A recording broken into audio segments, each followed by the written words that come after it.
Okay, how you doing today? I'm pretty good. I'm pretty good.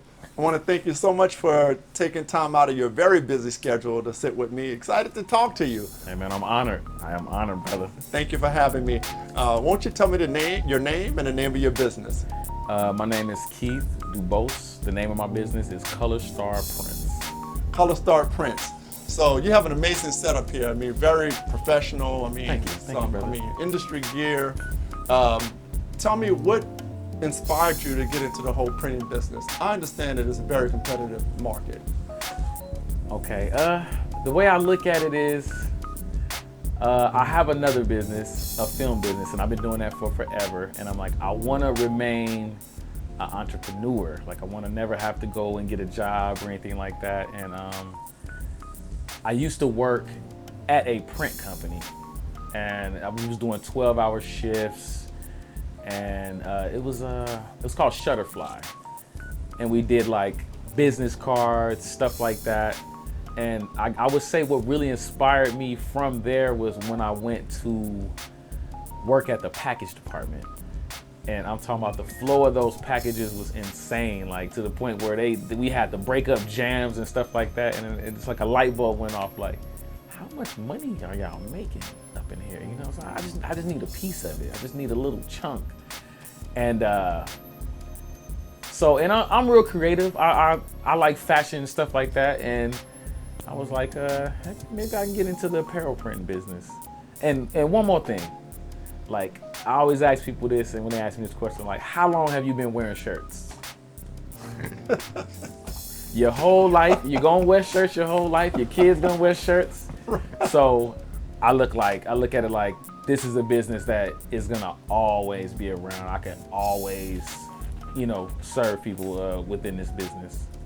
You were working at a printing business. Yes. And you didn't really see the volume of what they were doing and all the orders that was happening, because I think you were on the front end, right? Yeah, I was like on the machine. So, I'm getting a lot of orders at my one machine, but this is one machine out of 50, 100 machines in the building. So, I'm getting my little queue of work to do. But when I went to see those packages, those are all the packages from everything. And I'm looking like, how much money are y'all making a day in here? Like, this is today. This is, it never shuts down, ever. Like, it's always, so I was kind of like, oh, wow, okay. So that sparked in you once you saw that you need to change your game. I'm like, you need to get from the front and get in the back. I need a piece of this. Okay. Like I need a little piece of this, because this don't look like this is gonna ever stop. Okay.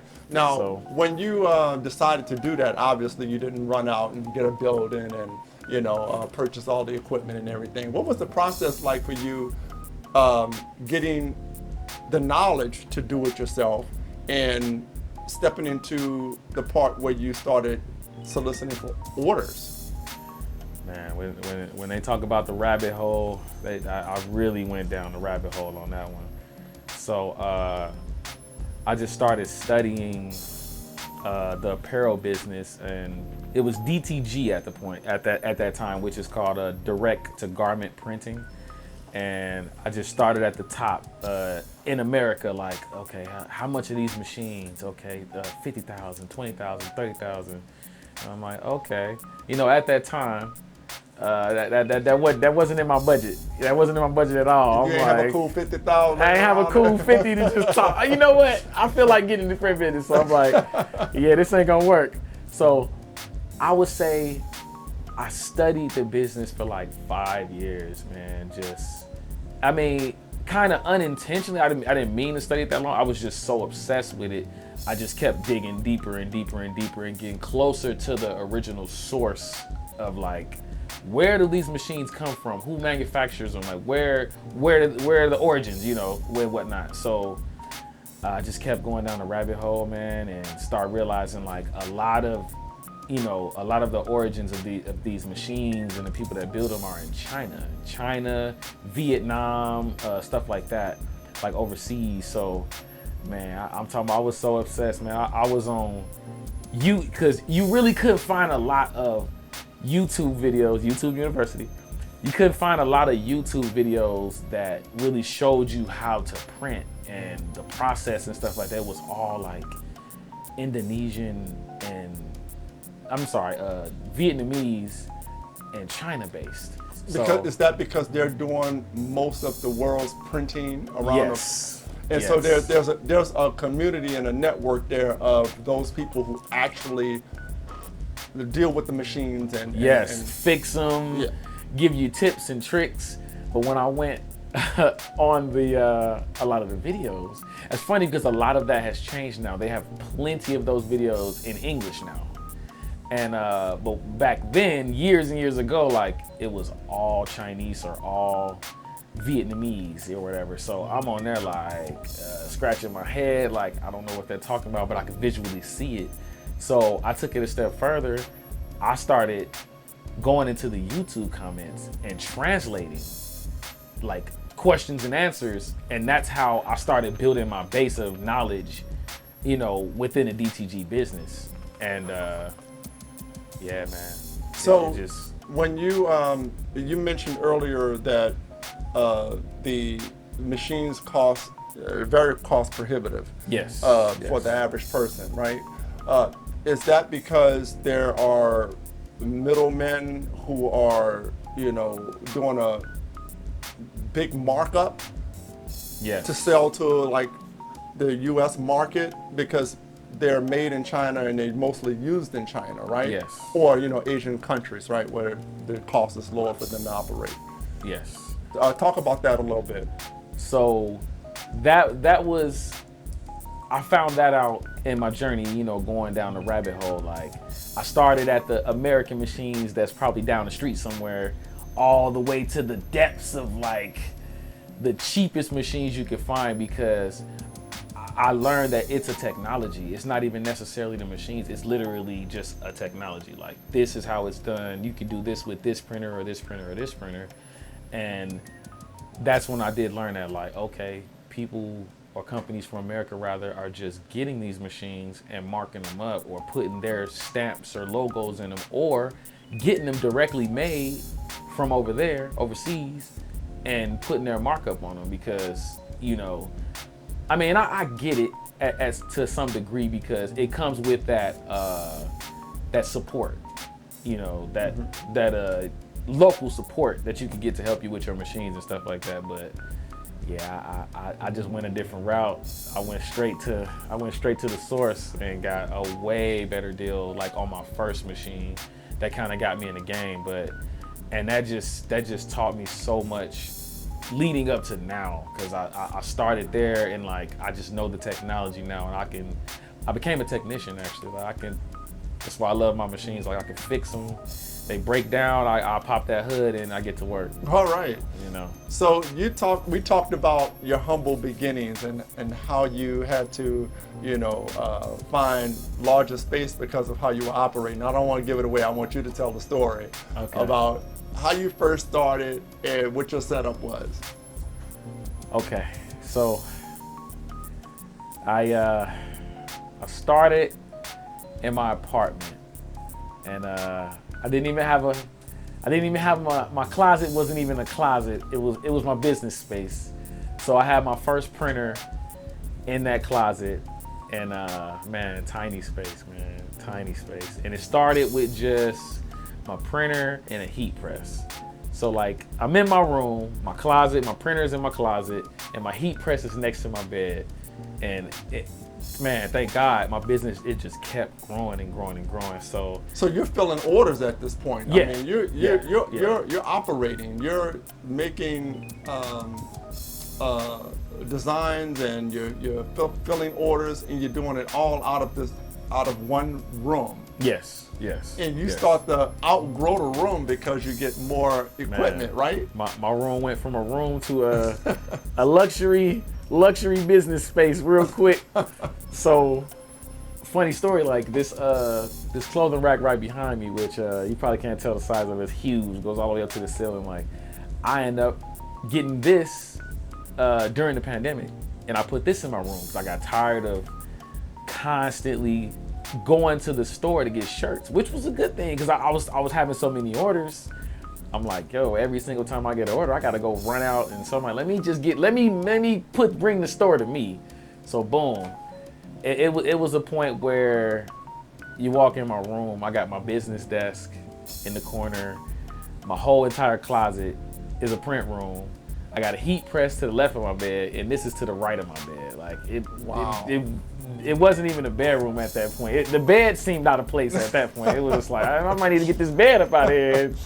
So you had a working office space on, and the bed was just there to take a nap in every now and then. Yeah, right? man, and eventually that got old, man. So tell me, when you order, what do you have to order a minimum amount of shirts from manufacturers, or what's that process like? You do have to get. It just depends on where you go. Like some companies where you do have to get a minimum of maybe at least 6 shirts, which is pretty small, so it's not bad. But and then some places, you can get whatever you need, but then that also comes with crazy shipping costs. So it's always best to just buy in bulk, because that's another thing I absolutely love about the print business. The shirts, they don't expire. Like, so I got shirts I'm printing on from 2 years ago that I may have found a crazy deal, and I'm like, I need all those, you know what I'm saying? And then, okay. So it never hurts to buy extra, because somebody's gonna need it eventually. I do like to keep a bulk of shirts, because I'm just at a point now where, I'm getting orders like every day. So it's very, very convenient to have just those shirts on hand. And a lot of people, just go with casual black and white shirts. So I keep the most of those. So I would say I do reserve the colors. So somebody would be like, I need 10 purple or blah, blah, blah. And then that's when I would go get those. But I sell black and white shirts every day. Okay. Easily, because it's just common. And what's the turnaround time for an order, typically? I know it probably varies on the size. Yeah, it just varies on the size of the order, but usually, let's just say you want 10 to 20 shirts. I could get that done in like 3 days, 2-3 days. Okay. Something bigger than that. It also depends on my workload too, but probably the longest a week. When we looking at maybe 10 to 50 shirts, you get to getting in them 200s and stuff. I'm gonna need a couple weeks, because I have to probably order shirts. I wanna take my time and make sure your shirts are quality instead of just rushing them on out. But that's a perfect segue to my next question. Mm-hmm. What is the biggest order you've had to date? Let's see. Okay. Man, I had an order with this is semi my biggest quantity, but this is the biggest name as well. Like, I had an order with Best Buy last year. Best Buy out here in Phoenix. And it was I think it was like 250 or 275 shirts. Man, that was beautiful, man. That was one of them just defining moments to let me know, like, hey, that put you in the game, huh? Like, hey, man, you out here making some noise. Like, even if they wasn't paying no attention before, they like, no, I'm out here. I got big corporations trusting my work, you right? know? Yeah. And to just add the icing on the cake, man, they end up taking a picture of the entire staff with the shirts on and sent it to me. I was just like, that's what's up. I touched all those shirts wow. by hand, so I touched all those people now. But that was cool, man. That was really cool. So let's talk a little bit about. I know you mentioned the equipment earlier. What type of equipment are you using? And you don't have to go into detail about the nomenclature, but what type of equipment do you use that keep you competitive? I am using DTF printers, and that is direct-to-film printers, and then I press on a shirt from there. But it's also, I'm also able to do DTG, which is direct-to-garment as well. But that is the original technology, and that allows me to print the most vibrant of anything. Like you could just give me, as long as the graphic is high quality, it can have 17 million colors, all type of crazy drips and dots and all that, and I could print that just fine. Wow. So no limitations. No limits. That's a good plug too, right? So you're not a native of Arizona. Talk to us about where you're from Chicago, and how you got here, and how long you've been here. Okay, I'm originally from Chicago, Illinois, South Side, and I've been out here like 13 years, and when I originally came out here, I was doing film work, which I still do to this day, but my thought process in that was, I came to visit. First off, I came to visit, and the weather just blew me away. I think I came in like March, so it's still snowing in Chicago, and I had shorts on out here. Like I literally could not. The first day I was here, I just could not believe it. I was like, I didn't know this was possible. I was like, hold on, so it doesn't snow here? Like, wait. So hold on, y'all don't got to shovel snow. And that was the first time ever coming to Arizona. First time ever. Okay. First time ever. So I'm just like, okay, cool. And I had some friends out here that already lived out here that went to my high school. Shout out my boy Richard, and he gave me a really good tour, man, and I fell in love. But so I came out here for film purposes to just further my film business, which I did. Like I've shot thousands of music videos and all type of stuff out here because the weather is just good year round. Like, in Chicago, it's a cutoff. Well, at least it was for me at the time. Like wintertime hit, it's over with for film. Like either we filming inside your living room or that's it. It's too cold. People ain't trying to, And so fast forward, I started my print business out here like maybe 10 years later. And so, that was after me doing business for so long. Like I felt like I just had so much, business sense to start another one. Like, okay, I'm not gonna make half the mistakes that I made with my first business. We gonna cruise on into this, I remember all the mistakes, but you gotta make them. You gotta make them, man. You know what I'm saying? So, yeah. So I want to go back a little bit to where you were in your apartment, and you had all this equipment in there, and you filling orders, and you saw that there was a potential for growth here. When did you decide that you needed to get a space, a commercial space? Okay. So I was running into a lot of issues, man, with my equipment, and it was due to space. I'll be honest, a little bit of it was due to, I'm new in the game. It's a lot of stuff I still didn't know, or I'm trying to learn, or maybe got some misleading information. But the core of that was, I don't got no space, man. And I guess I changed my perspective, because at first it was almost depressing, like what's going on here? But I was looking at it like, hey man, that's a good thing. Like when you first started this, you had plenty of space, and now it was overrunning. I was about to put another printer in my apartment, and that's when it hit me like, nah, bro. We not bringing this up the stairs. We not doing that. It's time you need to roll this into somewhere. Like, so, man, it was one day, man, one of my printers just went down on me, man. I literally was like, I'm done. I literally hopped in my car and just started riding around looking for a place. And I did something rare that I never really do, man. I made a post on Facebook like, hey, anybody selling anybody renting out a commercial spot, not a storefront, like commercial, like I want to be in the cut so I could work and create this magic, peace.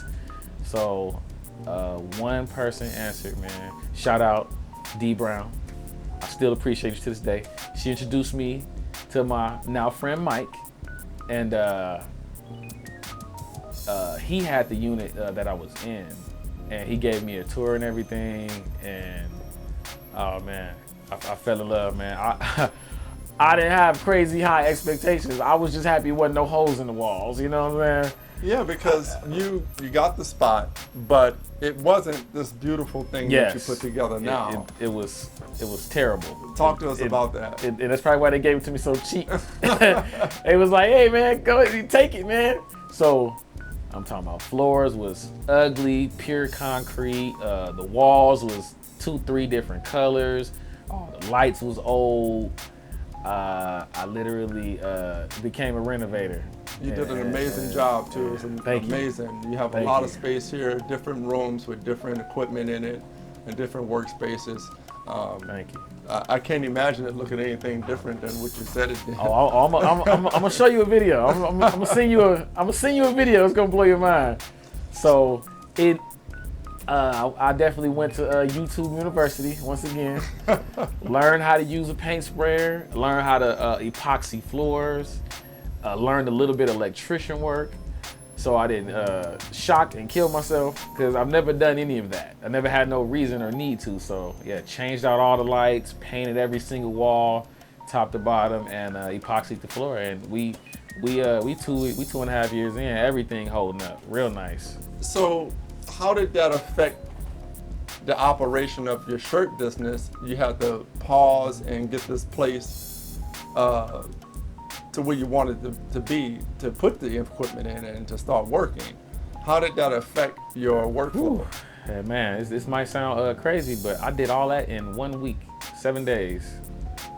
2 floors, changed all the lights, painted it, because it was go time, man. That's definition of go time. You didn't have the luxury of time. Because I maybe got this place on like the 23rd of said month, you know.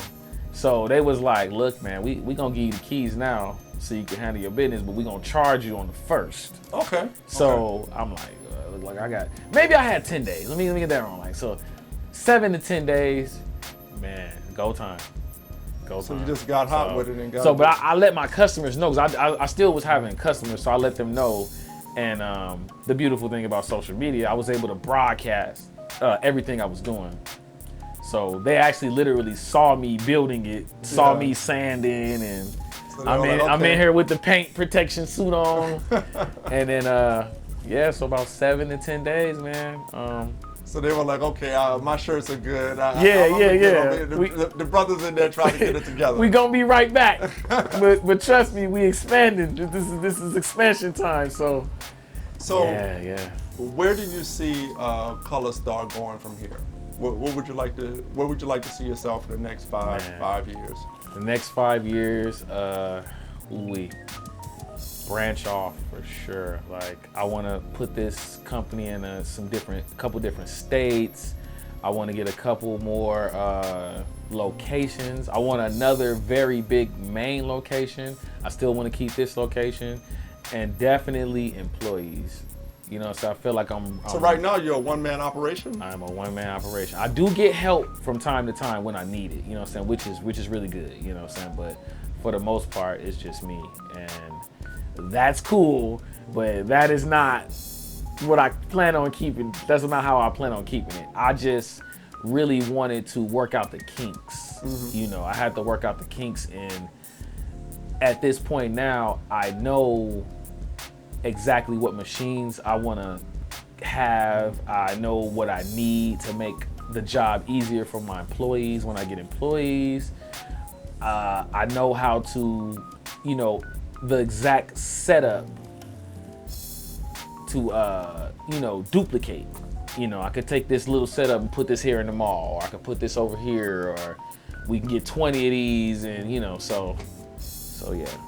Definitely. That's what's up. So I see expansion, and we're not just going to be printing clothes. That's one of the main reasons I named my business ColoPrstarprints instead of ColoStar Apparel, or like we're gonna do embroidery. I want to do car wraps, cards, but the main focus is definitely gonna be apparel. Like, but we gonna branch off though. Yeah. Well, I definitely got to get my African-American-Made.